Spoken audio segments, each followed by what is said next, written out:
कर सकते हो कि हाँ जी जिसले सैलाब आ जाएगा तो ऐसा करना की है, जिसले खुश्क साली हो जाएगी उसने ऐसा करना की है।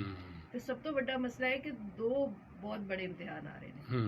गर्मी की शिद्दत जी बढ़ रही है, इसकी वजह तो जो मॉइस्चर पैदा हो रहा है समुद्र वो मॉइस्चर बारिशां उसकी वजह तो ज्यादा हो रही ने। पहली गल है उसकी वजह तो फसल तबाह हो रही है, कीड़े ज्यादा लग रहे हैं। उस तो बाद गर्मी जी ज्यादा हो रही है वो सिर्फ बारिशां नहीं ज्यादा ला रही, वो ग्लेशियर भी पिघला रही। बिल्कुल बिल्कुल। ते जेड़ा साडा नहरी निजाम है, जेड़ा पहले बारिशां जेड़े इलाके पहले बारिशां दी वजह तो उत्थे फसल होंदी सी, हुण उत्थे नहरां दी वजह तो फसल होंदी है।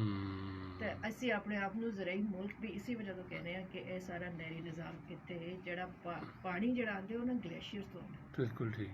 वो पानी आना बंद हो गया तो तुसी कित्थे जाओगे?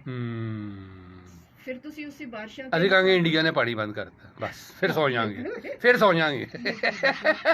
इंडिया नाल जेड़े मुआहदे कीते सानू वो मतलब भी ऐसा कीते ने ते एक गल सही है, इंडिया भी डैम नहीं वो तो साडी बाह मरोड़ के कराए गए ने।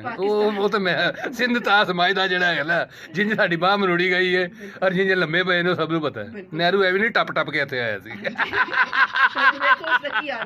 हाँ जी खत्म 3 दरिया बेचते तुसीं। मसूद खदरपोश जैसे बंदे उसले तड़पते रहे, कहते रहे कोई यार सोचो तो सही, पर कोई असैम्बली होए, कोई मुशावरत होए, कोई कमेटी च गल जाए फिर जाके गल हुंदी है ना।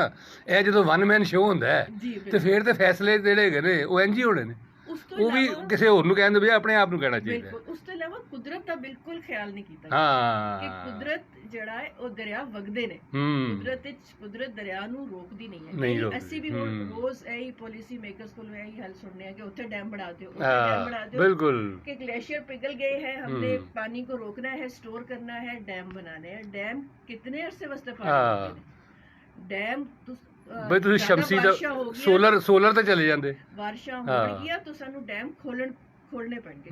डैम विच पानी 1 साल वास्ते स्टोर होंदा है, 2 साल वास्ते, 4 साल वास्ते, पूरी जिंदगी वास्ते स्टोर नहीं हो सकता।